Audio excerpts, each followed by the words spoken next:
All right, well, let's get this started.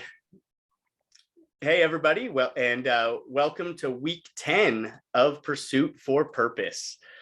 This is Kirk Cabana. And guys, thank you to everybody who's joined live via the different platforms. And thank you to all that will listen at a different time.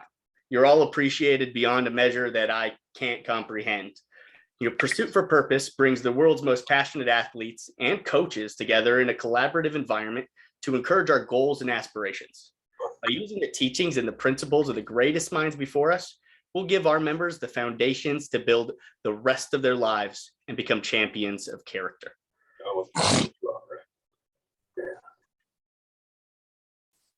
This week, we'll be discussing ethics and values. Ethics and values are an encompassing term for the foundational pillars that we've discussed to date. I'm excited to explore what these traits mean to our guest today. Your beliefs become your thoughts, and your thoughts become your words. Your words become your actions become your habits become your values, and your values become your destiny. That's Gandhi. This week, we're joined by Tom Walter, Wake Forest University head baseball coach. Coach Walter is a gem in the game of baseball and a human being that has demonstrated at the highest level what it means to care for the people under your guidance and direction. He is one of 7 baseball coaches all time to lead 3 different D1 baseball programs to the NCAA regional tournament. He's the founder of Get in the Game, an awesome organization that I'm going to let him discuss with us that won the 2021 Stuart Scott ENSPIRE Award. He was recently awarded the 2022 ABCA David Keilitz Ethics and Coaching Award, and one that speaks to his commitment to seeing his players finish the job. The last 10 years, all 4-year seniors have graduated on time. I think that's remarkable. And, guys, please welcome me in joining Tom Walter. Tom, thank you so much for being with us tonight. And man, I really appreciate it. Definitely. Well, Kirk, it's my pleasure to be here. I don't know that I fit into the greatest minds of baseball category or anything category, but I'm honored to be here, and thanks to everybody who's joining and listening. It's my pleasure, and I appreciate you saying that of yourself. But it's your resume and your character speaks of itself for what it's worth from my perspective. I really want to start with discussing Get in the Game. I think that's an amazing organization that you've started for yourself, and it comes obviously with a very, very unique background as to how things got going. I know it's something that is one of the things you're most known for, of a high character action that you made, but maybe some of these guys don't know. Coach Walter donated a kidney to one of his players in need. And if that doesn't speak to, the true character of care for the people that you're around, I don't know what else does. So, Coach, I wanted to give you a chance to please go ahead and tell us a little bit about Get in the Game. Yeah, thanks for asking. So shortly after Memorial Day in summer of 2020, with the explosive events going on around the world, I was like the rest of us baseball guys sitting in my house, trying to fill my day when we were in shutdown mode with COVID. And I was reaching out to all my players of color, former players of color at George Washington, University of New Orleans, Wake Forest, just to check in on them and their families and see how they were doing. Such a tumultuous time and in the world, and especially for people of color, and especially for Black people of color. And one of those calls was to Kevin Jordan. And Kevin and I were just talking about this, that, and the other. I was just checking in on him, make sure he was doing okay, and see if he needed anything, or needed an ear to bend, or a shoulder to lean on, or a hug. Through the course of the conversation, I told him a story that I had never told him before. And I haven't told very many people until recently. But when I learned I was a match for Kevin, I went to somebody that I'm really close to, and told that person that I was going to donate my kidney to Kevin. And that person said to me, "Well, can you do that?" And I was like, well, what do you mean? I don't understand. And he was like, "Well, isn't Kevin Black?" And I was, of course, shocked by that question. And again, upon reflection, it wasn't a malicious or a racist question. It was just a not understanding science question. It wasn't like, he's a racist and asked that question out of malice.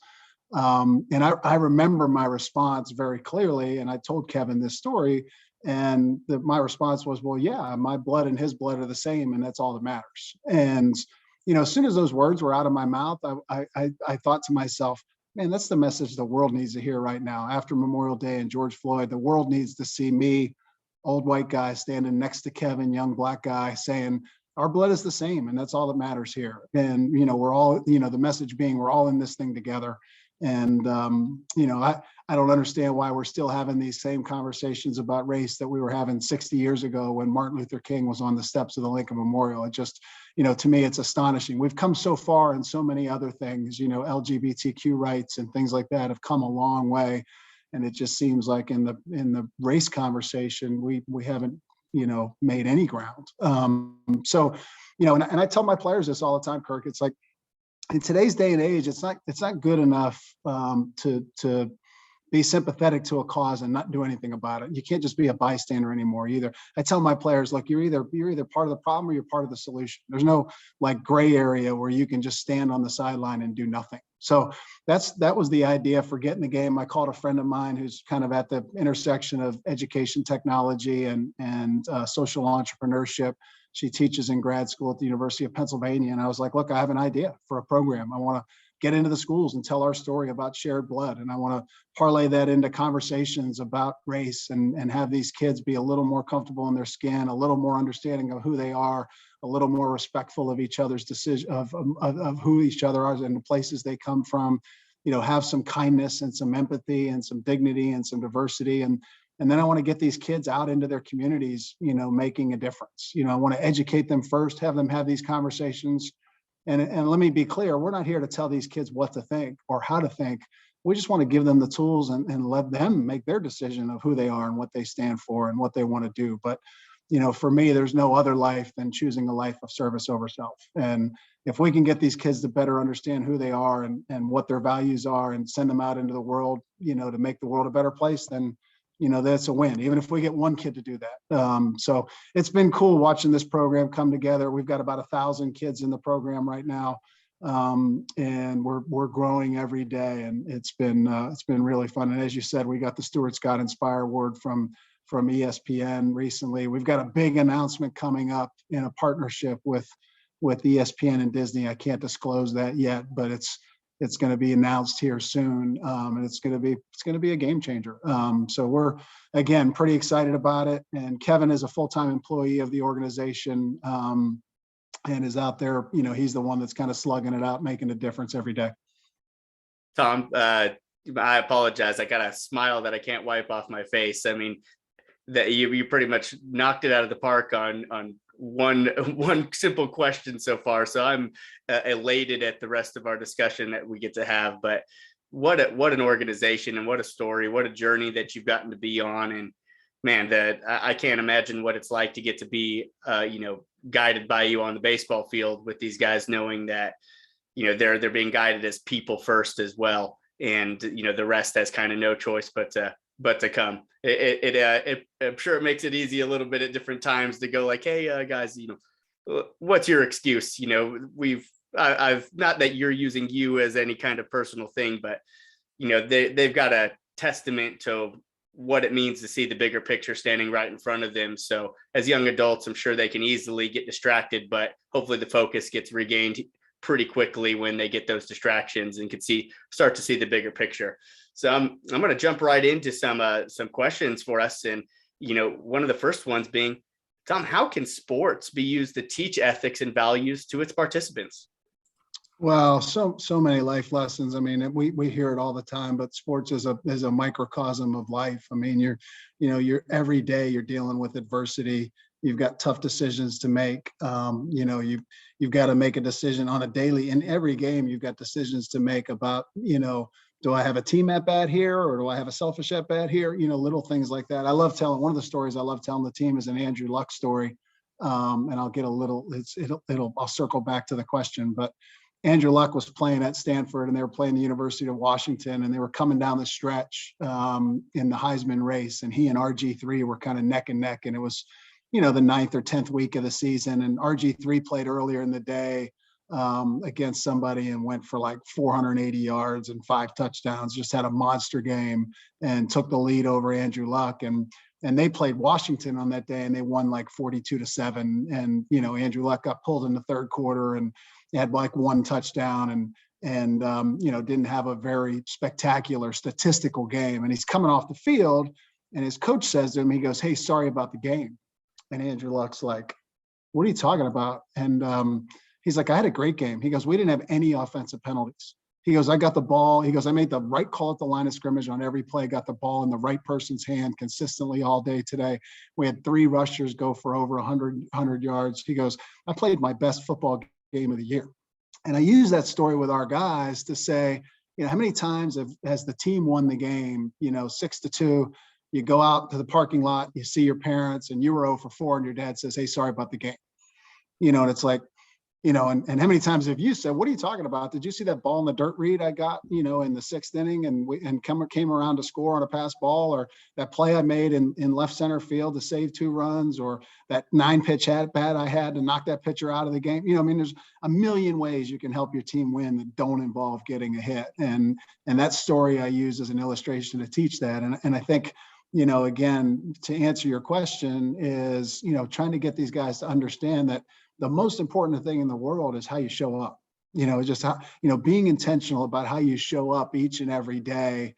And we have this little exercise that we do with our team that kind of drives this point home, which is, I tell them that everybody on our team fits into one of 5 categories. You're either a survivor, you're a competitor, you're a contributor, you're a winner, or you're a champion.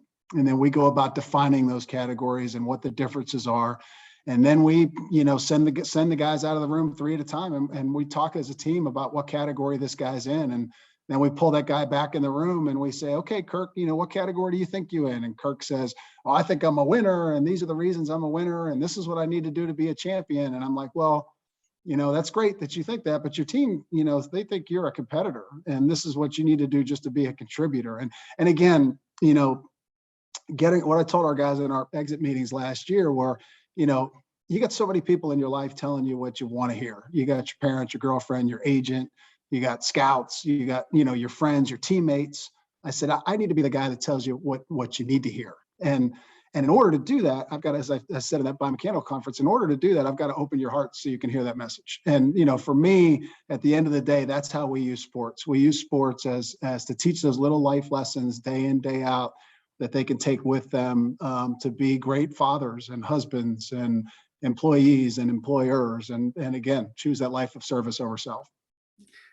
Building contributors to society. I love it. I mean, genuine people that get to leave their experience, leave it happy, and leave it knowing that they're going into the world ready to make a difference, that they've just garnered that brotherhood that you get within sports, the camaraderie that you get to have, and just get to take that experience out into the world. Just seems like such a blessing. And it's got to be a fun experience for yourself to continue to see those guys grow. And now that you've done that through, a few different universities, I'm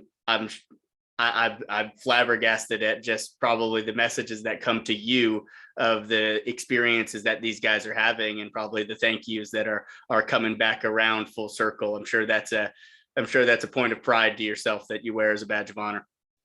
Well, it's incredible seeing these guys grow up. I mean, I've got guy Danny Rouillet that's getting inducted into the George Washington Athletic Hall of Fame this year. I've had 4 other players get inducted into that Hall of Fame that I coached at GW.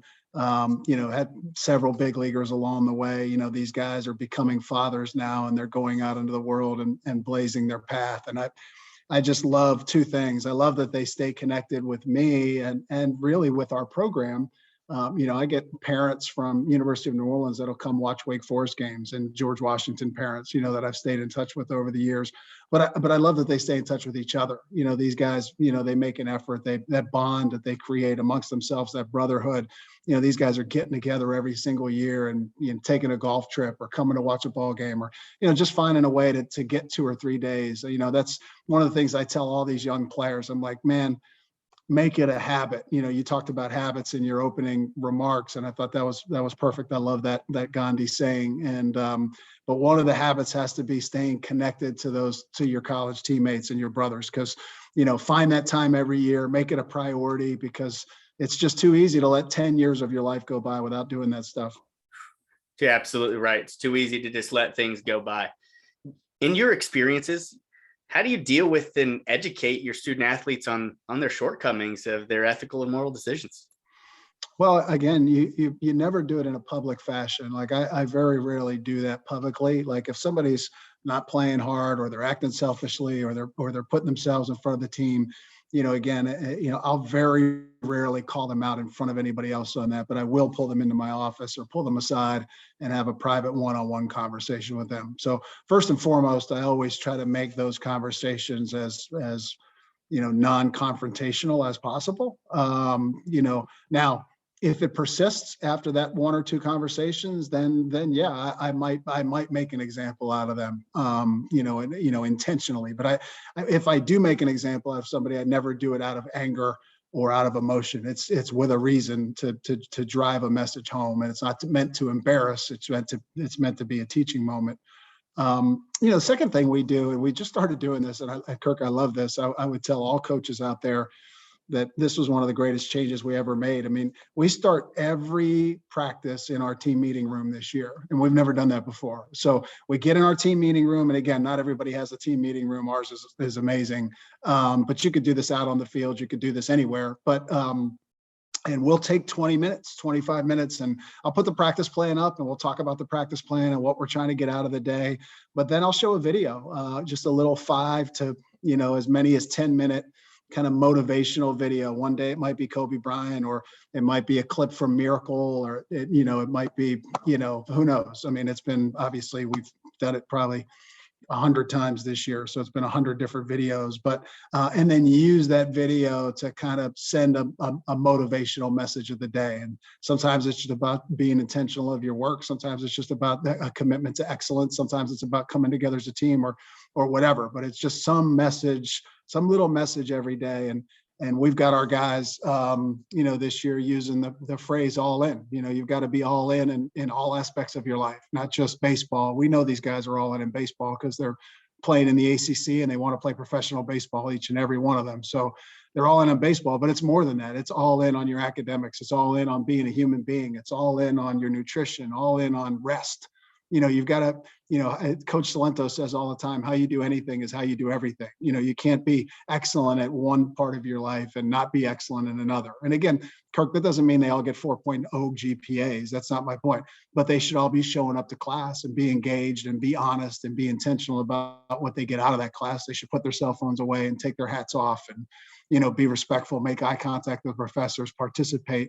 Those are the things you can control. So, we talk about those things every day. And again, it all drives back to that original kind of comment I made, which is it's all about how you show up. And one of the things I'm super proud of with our team is every time we travel, no matter where it is, we took the charter plane to Florida for the super regionals, and the stewardess on the charter plane came up to me and she was like, Coach, I got to tell you that I've done a million college teams. And she's like, and your guys are by far the most polite group I've ever had.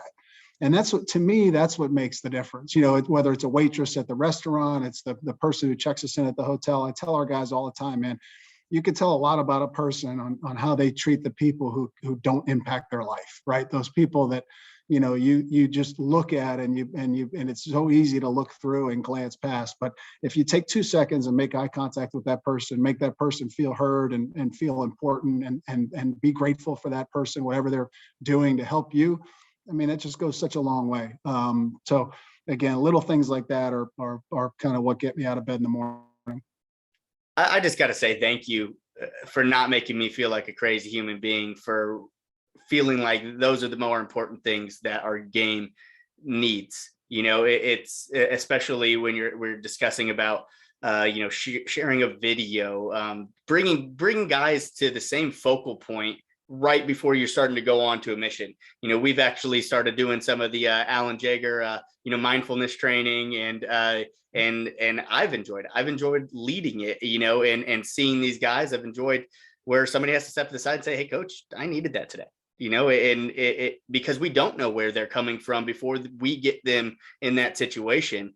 But, more importantly as well, too, what you had discussed about being all in all areas, I feel like a broken record at times, but that's just where all of my focus has been lately is, if we're not taking the disciplines we learn in our sport and applying it back to the other important areas of our life, then what is the point that we're learning all of these disciplines in our sport for? It's to engage ourselves back into the other things that maybe we wouldn't be caring as much about if we didn't have this sport to keep us accountable. So, Coach, I'm already a big fan of Wake Forest, and you're just making me root for you guys too much for sure.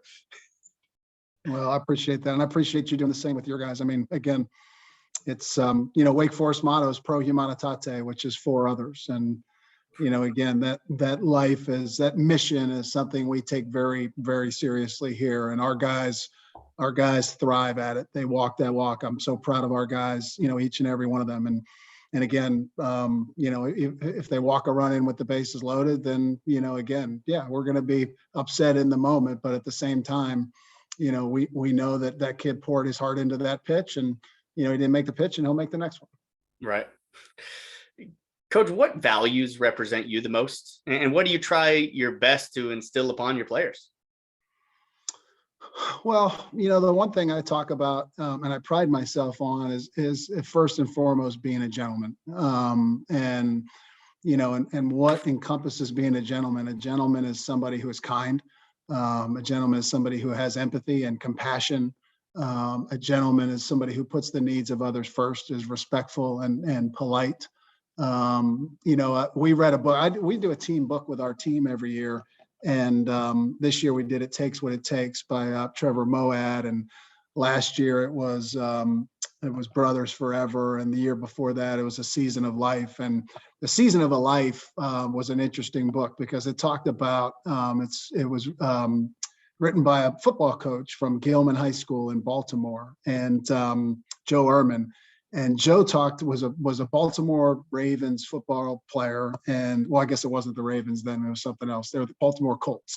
And so Joe was a Baltimore Colt, and he was a bachelor, and he was the life of the party. After the game on Sunday, the party was always at his house, and the party would go well into Monday. And then he'd get back to work on Tuesday, and then start the cycle back over again. And then he lost his brother. His brother died of cancer, and it really changed his life and got him to understand that, he was on the wrong path and doing things for the wrong reasons. And he talks about how in today's society we send all the wrong messages about what a real man is. And when you're in elementary school, a real man is the guy who's the biggest, strongest, and toughest on the playground. And when you're in high school, a real man is the guy who gets the most girls. And then when you're 30 years old, a real man is the guy that makes the most money or has the most power. And those are all the wrong messages. What a real man should be is he should be kind, and he should be emotional, and he should wear his heart on his sleeve and be able to cry and all those different things. And he starts every one of his practices off with his players, and he says to his team, he goes, "What's your job?" And they say, "To love each other, coach." And he goes, "What's my job?" "To love us, coach." And that's how they start every practice. And I just love that message. David Couch, who you may know, was coaching high school baseball. And David was telling me a story. He was having a problem with this kid they'd already thrown him off the team once, and then they brought him back, and the kid just had a terrible home life, and they just couldn't get him to understand and get in line. And David called Joe and was like, "Joe, I got this kid. We've thrown him off the team. We've done everything we can to try to get him to understand. And, I just don't know what else to do." And you know what Joe said to him? Joe said, "David, sounds like that kid needs a hug."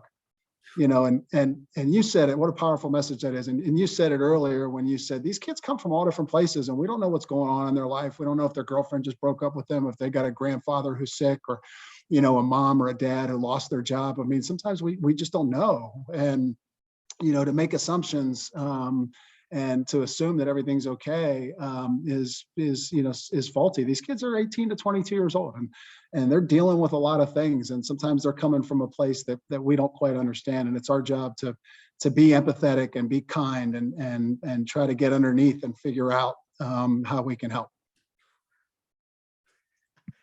All I could say is, wow. I mean, you just keep making me feel speechless, and there's just no reason to try to dig deeper. I mean, you're just blessing so many kids and blessing so many people. And the best thing that I could say from those blessings is who do they get to bless?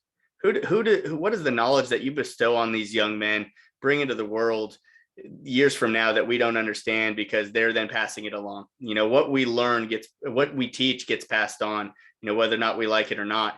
And I think that you're just teaching young men just the right way to go about being gentlemen, like you said. Well, that exercise I talked about when you're driving towards champion, one way to look at that exercise is who do you impact? Like if you're a survivor, you don't impact anybody, right? And if you're a competitor, the only person you really impact is yourself. And if you're a contributor, you impact the team, and if you're a winner, you impact the program.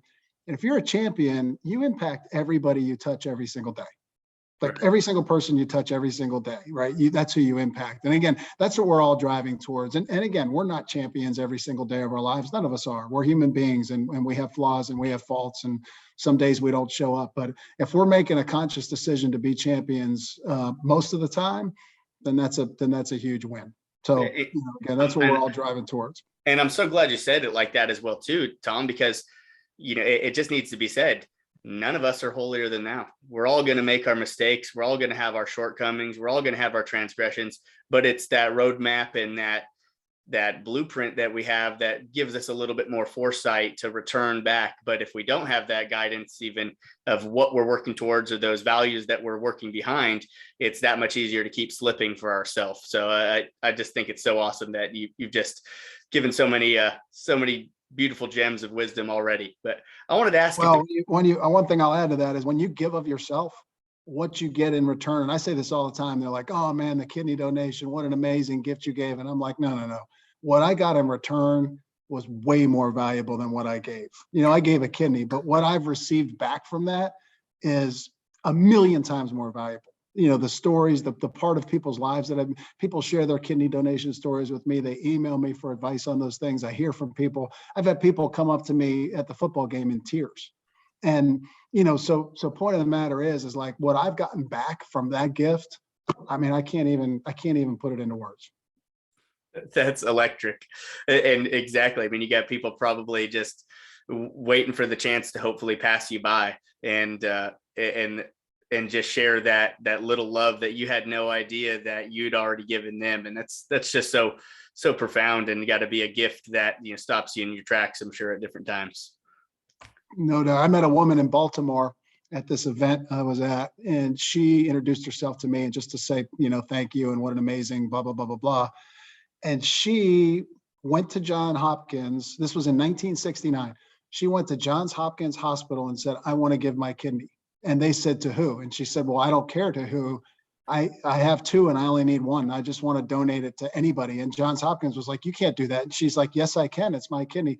And she like sued the hospital for the right to give her kidney to an anonymous person. And she won and donated that kidney. I mean, this woman, you talk about somebody who's incredible. I mean, that's a game changer right there, brother. That's awesome. That's awesome. That's beyond interesting that somebody deserved that right for themselves, but you know what? I'm glad they won. Is there a time from your past, either good or bad, that shaped your own values as a human being the most? Well, yeah. I mean, certainly growing up in Johnstown, Pennsylvania, I had a great childhood, two parents that were loving, but two working class parents who, it was a steel mill, coal mine town. Most of my friends' dads were steel mill workers, and it was a great place to grow up, and I just loved my life there. But the values of hard work and family, historically Johnstown has the highest unemployment rate in the country, but the lowest homeless rate in the country, because everybody's got somebody that'll take you in. And it's just that mindset of Johnstown they'll give you the shirt off their back. I mean, I played for coaches along the way that just cared so deeply about you, and they would just do anything for you. And that just instilled in me that mindset. Guys like Dede Osborne and Coach Gerashati in college. I mean, that mindset of truly caring about you as a person was instilled in me at a very, very young age, and certainly from my parents. And my grandparents, who just supported me deeply along the way. And then as I moved through college, I was in Washington, D.C. during 9/11, which was an intense time to be there. It taught me so many unbelievable lessons about just perseverance and tenacity and resilience and patriotism, among other things. And then going through Hurricane Katrina at the University of New Orleans and evacuating the team to New Mexico and living there for 7 months, and all the people that helped us along the way to get through that and help keep our program together. And then here at Wake Forest with the kidney donation and all the things that have happened along the way. I mean, it just, sometimes I almost feel like Forrest Gump. It's like I just kind of have been cruising through life, and these situations just kind of fall into my lap, and it's like, okay, let's figure it out. That's awesome. And I got to tell you, Johnstown, Pennsylvania was an awesome experience to be in. And just as you said, we got a chance to go up there for the Triple ABA tournament with the Carolina Disco Turkeys, and people were giving us the shirt off their back in hospitality there. It was an awesome experience. We had one of the host family teams, the coach, we were just talking, and it ended up taking us up to the hill where they shoot off the cannon.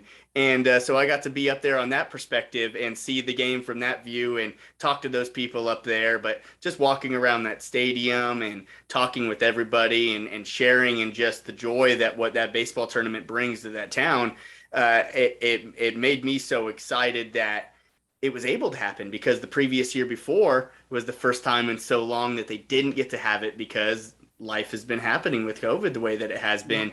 And it was just a beautiful experience. And I'm excited as heck to get back there this summer as well, too, because it was a great place. And they told us that we got to make sure that we bring more Disco Turkeys gear, because we had a good time up there and they embraced us for sure. So they made us feel like the home team for sure. Even though we got beat by the home team, they made us feel like the home team.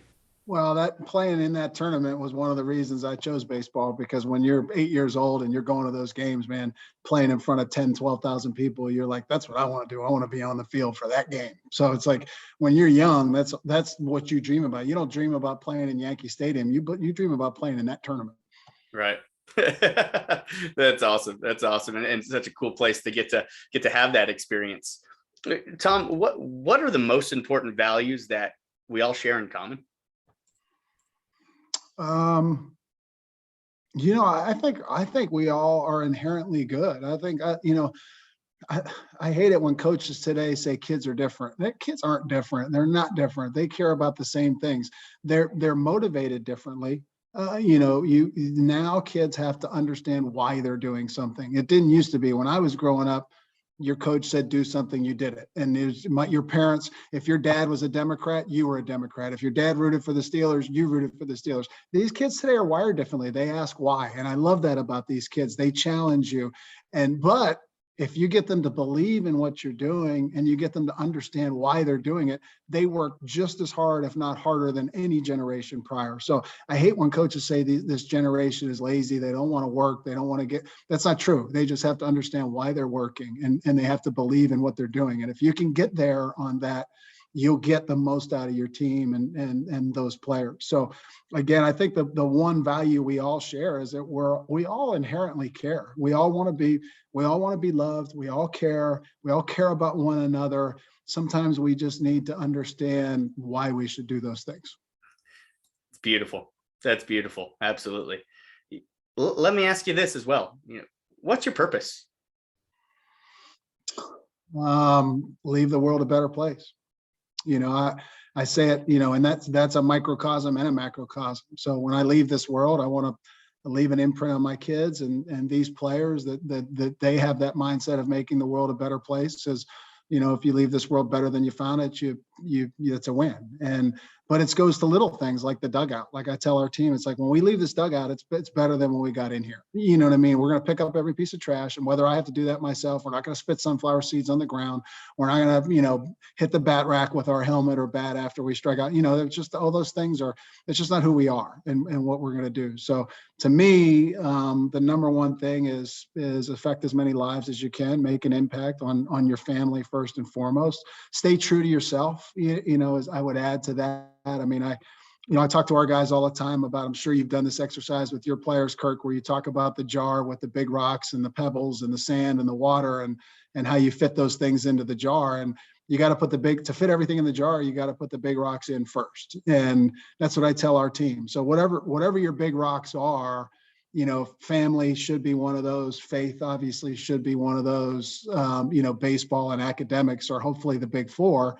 But the question is, if those are your big four and you're serious about that, what kind of time are we spending on those things? We can't say family is important to us and we're not spending time cultivating our relationship. I tell our players all the time, man, text your mother, text your grandmother, call her every now and again. That you don't know how much that means to those people just to hear from you every now and again. Say thank you. Say, hey, Mom, I wouldn't be at Wake Forest without you. Or, hey, Dad, thanks for, driving me to all those baseball games when I was 13 years old, whatever it might be. Again, there's somebody along the way that got you to Wake Forest. And again, I tell our guys, they hear a lot of these things from me, as you can tell. I tell them, I'm like, look, you already won the genetic lottery. You already won. You're at Wake Forest. You know what I mean? You're at a top 25 academic institution and a top 25 baseball program. You've already won the genetic lottery. What are you going to do with it? Right? Like, how are you going to take advantage of that opportunity? You've been given this opportunity because of genetics and where you were born and who you were born with. Now, what are we going to do with it? So, to me, at the end of the day, that's what it's all about. That's awesome. That's a heck of a purpose, and just exactly like you said there, just making the world a better place, leaving it better than the way that we found it for ourselves. I mean, what else are we supposed to seek other than just trying to, again, go back to what we share in common, be inherently good. And if you're leaving the world as a better place than the way that you found it, then you're doing good for the world and good for anybody else that might be trying to, look towards the future. Because if you do good, you might be that small piece of positive influence on somebody who's just been surrounded by bad for a little bit too long, and recognizes that maybe there is somebody that cares about them, a little bit more deeply than what they've been given in their previous experiences. Well, I've had this conversation with my assistants more than once over the years. I mean, there have been times where we've had a player that probably should have been thrown off the team.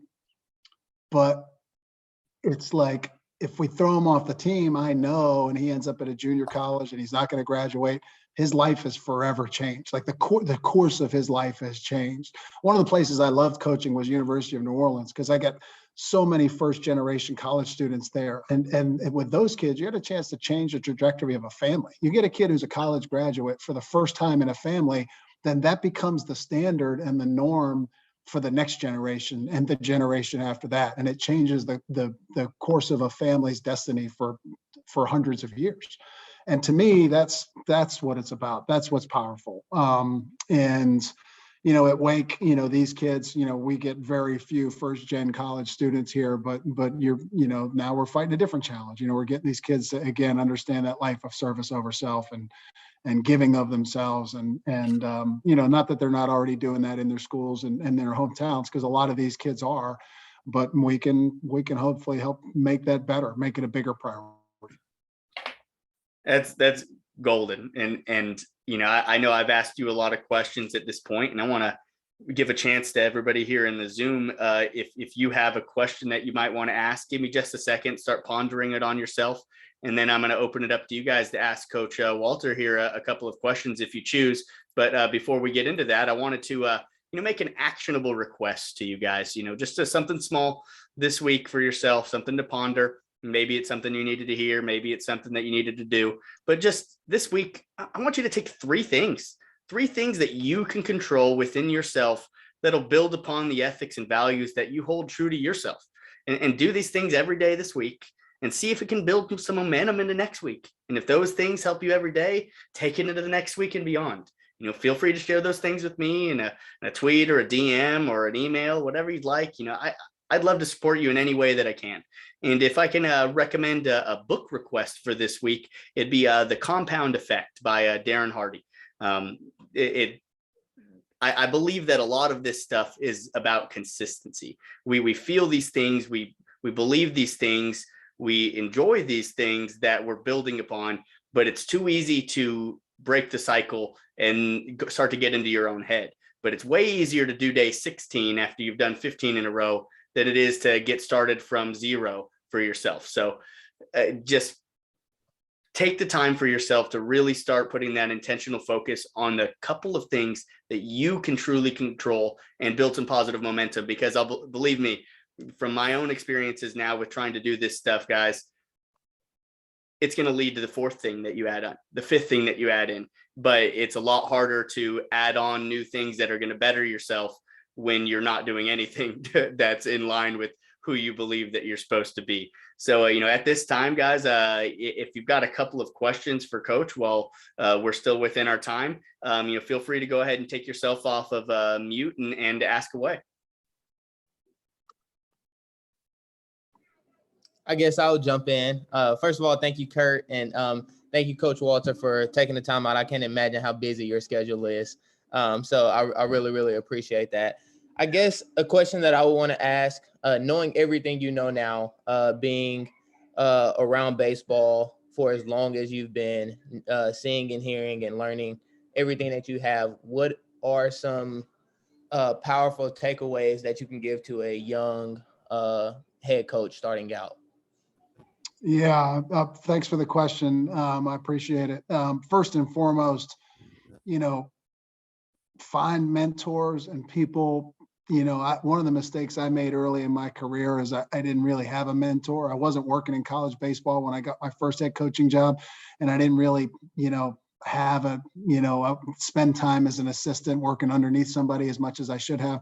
So I never really had that mentor. So first and foremost, find a mentor that you can lean on in situations and talk to regularly. Once a week, get on the phone with that person. And again, sometimes you're not talking about anything specific. You're just talking about the team or life or whatever. But lean on that person throughout your career, and then become a mentor for somebody else down the line. And then number two is invest in getting to know who your players are. To me, that those relationships, truly caring about them and them, that serves you the best when they know that you've got their back and you've got their best interest at heart, right? And it's not about you, but it's about them and it's about the team. Just sending that message consistently, to Kirk's point about consistency. I think once your players get to understand that, and they get on the other side of that, and they know in their hearts that you believe in them, then you can ask them to do anything and they'll go to war for it.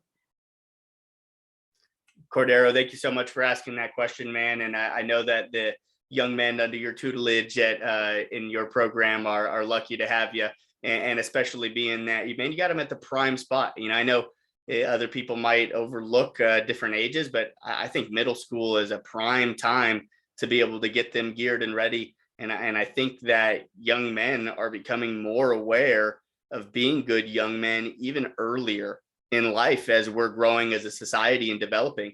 They're given so much information, way more than we probably ever had, that they're forced to start kicking the wheels of their mind and making positive decisions that have ramifications on their future. And that doesn't mean don't enjoy your youth. It just means be self-aware that the decisions that you make affect others. And it goes back to what Coach Walter was saying, is how do you treat the people that don't necessarily impact your life? It makes all the difference. And I think that's awesome. So I appreciate you asking that question. Definitely. Anybody? Yeah, well, I'll add one more thing to that too. Try to find something to do with them outside of baseball. Like I took the team axe throwing, or we went to Washington, D.C. this fall, which I know is maybe impossible, but, and it was in the fall. We played one game against Georgetown, but it was, it was mostly about seeing Arlington Cemetery and the Holocaust Museum. We went to the Naval Academy and just that time together, away from baseball, where you're not just kind of like the pressure of the game. Like if you can find the time and the resources, maybe get some parents to contribute whatever, to get your team out of season together to do something, even if it's something simple like going roller skating or going on a hike or whatever, like that time is gold. It's invaluable as far as building culture and building team bonding. I'll add on to that just because it was brought up. So currently I have that. It's a baseball free zone where my kids are not allowed to speak about baseball at all. So last year we went bowling and I told them if they talked about baseball, they're going home. And then I have some college coaches that I talk to them via Zoom and things like that. And I just try to, I guess, instill in values to them that baseball teaches you, that you can take with life, and how you apply those skills that you learn in baseball and apply them to life. And I wrote down your what you said about the first couple minutes of practice and just really getting them mentally focused to be able to accomplish more in practice. Are there any other things that you can add on that maybe I'm not doing that I could probably implement that instills kind of those values that they can take out to baseball? Yeah, one of the things that happened with our team that was really cool is the players started to lead some of those meetings. So, go to one of your seniors and say to them, hey, after you've done 5, 6, 8, 10, whatever of these, again, go to one of your seniors and say, hey, why don't you lead one of these? Why don't you, pick a topic? I don't care what it is. We had a player, Will Ray, that talked about dealing with adversity, and it was electric. And it's always, means a ton more when it's coming from one of your guys. So, if you can get your players to lead those occasionally, it makes a huge impact. Thank you so much. Thank you for the questions. Anybody else got anything that you'd like to ask Coach? Hey, Coach, it's AJ Lewis. Hey, Mr. Lewis. Good stuff so far. I've seen a lot of the transition within my own son over the last several months, and my biggest question for you is, how do you take kids from obviously all different kinds of backgrounds and bring them all into the same culture? We always talk about culture within a program and how that's important. Do you think that culture is player driven or coach driven or a combination of both? Again, I think the best cultures are always player led. We talk about being player led versus coach fed. That's one of the terms we use. Again, this is their team and their culture. And at the end of the day, it's them in the dorm rooms, it's them in the hotels, it's them on the field fighting for each other, for us. And it's, quite honestly, it's very similar to getting the game. What we want to do as coaches is give them the tools and the resources. I tell recruits, I'm sure I told, Zach this when we recruited him and you guys, it's our job as coaches and parents to give our kids 3 things. We give them information, resources, and opportunity. And then what they do with those 3 things is at the end of the day up to them. And it's about them, the attention they put into it, the work they put into it, the heart with which they approach it. So for us, it's just about, us being the guardrails and letting them take over the team. And again, being intentional about developing leaders. I think it's something that, quite honestly, for a couple of years I took for granted. We were so successful, like in 16 and 17, and then coming out of those teams, I just thought that good culture and that good leadership would continue, and quite honestly, it didn't. And it took a little while to get that back. So once culture goes sideways and leadership disappears, it can set you back a year or 2. So you've just got to continually be intentional and consistent with developing leaders and instilling that culture. That's awesome. That's awesome. And especially about the intention and how would we not kind of, just like you said, Tom, almost think that, oh, we're there now. Now that's just an expectation and this is going to happen. But if the players aren't the ones that then continue buying into that or establishing it, then yeah, there's going to be a drop off in that leadership. And I'm sure from your own perspective, it had to be interesting to see that and feel it in the same sense as well too, of where, you had to start putting that much more focus back into bringing that out of the group again. Yeah, and I would add to that. I mean, the one thing I learned the hard way is you just got to draw those clear and firm lines. And, it's because it's easy to make deals with yourself. It's easy to in the moment, in the heat of battle, to kind of hedge on those things. And, that's the hardest thing about being the coach is, that constant balance between, hey, we're trying to win and hey, we're trying to develop men, and hey, what's best for this individual guy. It's hard. I mean, it's a juggling act for sure. That's awesome. I wanted to open it back up again for, a couple of other questions. And if not, guys, we're going to get towards wrapping things up for ourselves so we can make sure that we're continuing to be respectful of Coach Walter's time and making himself available, for us all here. But you've dropped an abundance of wisdom on us, definitely. And it doesn't look like we got anybody else that's going to ask a question. So Coach Walter, if you had anything else, you wanted to leave us with, I'd appreciate it. And if not, then, I'll take us on out. No, thanks for having me on. This is a great group you have here and a good thing you've got going. So thanks for all you're doing for our game and for everybody who's on this call. Obviously, you're taking an hour out of your night on a Sunday to be here, and that means everything. So keep fighting the good fight, and thanks for all you do. I appreciate that, Tom, most definitely. And I wouldn't be able to do anything that I'm doing unless I had the support of people like yourself. And that's been the most profound part of this for myself is seeing how much support has been given, how much people are willing to reach down and help me lift others up as well too. But I'm learning just as much as everybody on this call. More than anything, I don't have all the answers. I feel like I've got something placed on my heart that's giving me some good guidance, but I'm trying to learn just the same. I'm failing just the same as some of these other guys that are on the call or don't know where their direction might be. But ultimately, I'm trying to do better day by day for myself. So I appreciate the kind words that you have to share. And this has been such an enjoyable call. And I wanted to leave us with a small quote, fittingly from Martin Luther King, with MLK Day being tomorrow. And it wasn't necessarily even on purpose, but the first principle of value that we need to rediscover is this: that all reality hinges on moral foundations. In other words, that this is a moral universe and that there are moral laws of the universe just as abiding as the physical laws. Martin Luther King Jr. Guys, I appreciate everybody that's taken the time to be with us here today. I'm incredibly thankful that anybody would give me the time of day to be able to try to be a positive encourager. And I genuinely mean it when I say, feel free to reach out to me with anything that I could do to be of service to you, because I'd like to help on your journey, even if it's the smallest of ways. And as Coach Walter had said in the beginning as well too, guys, this is all for one person.